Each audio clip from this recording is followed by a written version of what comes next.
everyone, my name is Eva and welcome to my channel, The Message Story. Kung bago ka lang sa channel ko, please, kung nagustuhan mo tong video, please do like and subscribe.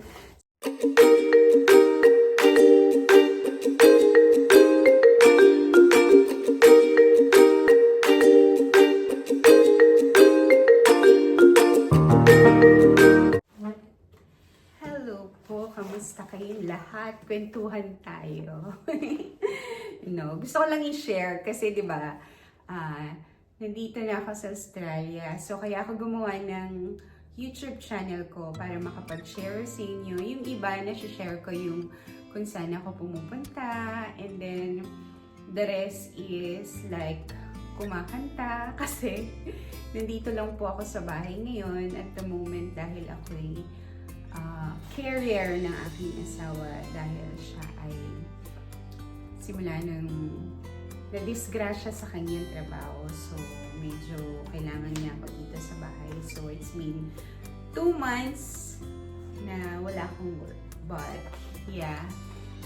Moving forward, so, gusto ko lang i-share sa inyo yung magandang benefits na nandito ako. Though, mahal tumira sa country ng Australia kasi talagang kailangan mong magtrabaho and then yung tax nila.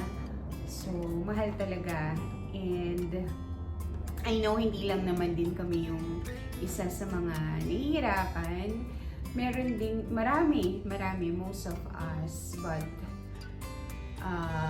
ang maganda lang po kasi meron kaming tinitirahan, meron kaming bahay ng asawa ko, and at the moment, dahil tatapusin muna niya yung surgery bago na kami mag-move forward to, I'm planning to have a baby. So it's been a year, then 2 years when I got here, so 2 years na din po na nagpaplano kami. Yung, kumbaga, pinapag-pray namin kay God, but still, hindi pa rin yung will ni God na bigyan kami ng isang, but hopefully, in God's will, in God's time. So, yun na nga po. Kaya ako gustong mag-video kasi, wala lang, gusto ko lang share sa inyo because the last time na pumunta ako sa Midland Hospital dito sa Australia, kasi may nakita sila sa blood ko. Yun lang ang maganda sa kanila. May nakita sila sa blood ko, and then they checking na malala ba siya or what. No, hindi naman siya malala. Kaya lang, you need to be, kailangan mong magbigay ng blood para i-examine kanila. So, I'm so thankful with the specialist. Hindi lang siya isa, 2, 3, more than pa na pumunta ako sa specialist. Unang-una sa lungs. So, thankful ako kasi naging active siya, but now it's all good. Praise God. And then after, sa ibang part pa ng katawan ko. Sobrang ang laking tulong ng Australia sa akin. Diba? Hindi ko ina-expect na yung country na kung saan ako born, medyo hirap ako kasi need ko magbayad ng mga laboratories or what, even citizen ako. Walang free ganitong mangyayari. But dito sa Australia, they give you a good yung talagang check nila lahat sa'yo. Even na nagkaroon ako dito ng it's not a bukol, like Kulani. Talagang CT scan, ultrasound. Sobrang thankful ako kasi wala akong binayad. Kumbaga nakita nila kung anong meron ako.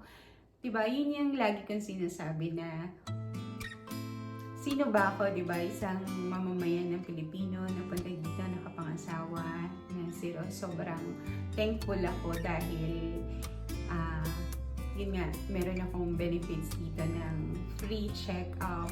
Though nagbabayad kami, like for example, this one, so pumunta ako sa GP General Practice na meron na akong ganito. So, nagbayad ako like $60 and then yung $40 i-deduct yun ng Medicare. So, ang total na lang, i-deduct yun ng Medicare, so ibabalik sa amin. So, ang total na lang na binayad ko is $20. O, diba? Laking bagay. $20 na lang yung binayad ko. The rest is sa Medicare. So, ayun. But, aside from Medicare, meron din kaming private health insurance. Yun nga lang, mahal siya. Just in case, like for example, meron akong surgery, so makakatulong siya. Aside sa Medicare, may surgery, may private health insurance ka, and then sometimes kapag may surgery, may out of cost money ka babayaran. It's like 500. So, yun, malaking bagay yun kasi magkano ba yung surgery dito, di ba, mahal? So, yun ang kagandahan dito. That's why sa lahat ng mga tourists na pupunta dito, they want everyone na merong insurance. Just in case, I'm not telling na mangyayari, just in case na may mangyari sa atin or sa mga pupunta dito, meron kang insurance na sasagot. And then, siguro kung magbabayad ka man, maliit na lang, di ba? Kasi meron kang health insurance. Yun ang kagandahan. So this time, kasi di ba, tagal ko. Last Friday, kasi pumunta ka dun. So, quick lang.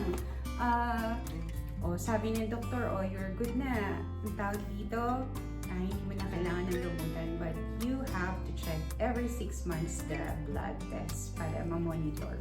Diba? So, parang they holding you. It means hindi ka nila yung i-release na may mangyaring risky sa buhay mo. Unlike sa Pilipinas, I remember when I do the blood test, meron akong sa company, meron akong health insurance, so kaya free ako. But pag wala kang work doon sa Pilipinas, sa atin sa Pilipinas, wala. You need to pay for your own bills. So, di ba, ang laking bagay kapag lalo na kapag naging residence ka dito. Bali, pumunta po ako dito, 3 months tourist, and then nag-apply po kami ng asawa ko ng partner permanent visa. And I'm holding bridging until now, and still waiting for that visa to be granted. But hopefully soon. And yun, medyo matagal din yung process na. So, ayun, sobrang magsasend sila sa'yo ng time, kung anong date, kung kaninong doktor.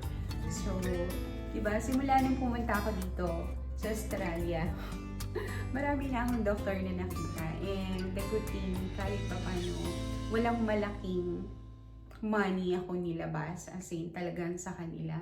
So, dapat talaga may Bible verse ako na binabasa at sinishare sa inyo sa lahat ng good things na nangyari sa akin. So, ayun. Thankful ako sa bansang Australia. Thankful ako kay God. Kundi dahil sa kanya hindi ako makikita. Thank you sa asawa ko for taking care of me, for always being there for me. And minsan, aburido ako pero naiintindihan niya ako. Alam ko naman naiintindihan niya ako kasi gusto ko rin magkaroon ng baby, but siguro hindi pa rin talaga para sa amin. And yeah, hopefully may sense yung video kong ito.